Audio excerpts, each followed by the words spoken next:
नमस्कार मंडळी, स्वागत आहे तुमचं माझ्या मिनी ब्लॉगमध्ये. आज आहे ना आपल्याला ऊसाला खत टाकायचं आहे आणि सुरुवात इथून हे जे पाणी वाहते ना ऊसातून, जास्त चिखल जास्त आहे ना, हे दलदलीचं आपण जे की आपण गवत कापून घेतलं तिथून केलेली. कारण पाऊस म्हणजे इथं पाणी जरा विहीर पण जवळच आहे, सगळं इथंच असल्यामुळं थोडंसं पावसाचं ह्याचं आलं तर हे होईल म्हणून अगोदर इथलं टाकून घ्यायचं आणि नंतर मग दुसरीकडे टाकायचं. इथंच आज आपल्याला 4 एकर ऊसाला खत टाकून घ्यायचे, त्यातलंच हे अर्धा एकरच आहे. तर बघा इतका चिखल आहे ह्याच्यामध्ये. तर आणि ह्याचं आपण युरियाचं प्रमाण थोडंसं खताला आपण जास्त घेतलेलं आहे. 1.5 क्विंटल युरिया घेतलेला, 1 क्विंटल अमोनिया आणि 1 क्विंटल लिंबोळी खत आणि DAPची जी आहे ना 1 बॅग घेतलेली 50 किलोची. आणि माझ्या पायाला थोडीशी जरा दुखापत झालेली लागलेलं आहे ते वेळा. तर मी काय चिखलामध्ये नाही शिरलेले, कारण चिखल जास्तच आहे ह्या रानामध्ये.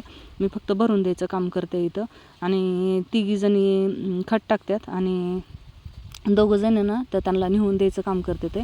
तर माझ्याकडे हे भरून द्यायचं काम लागलेलं आहे. अशा पद्धतीने व्हिडिओ आवडला तर व्हिडिओला लाईक करा आणि चॅनलला सबस्क्राईब करा.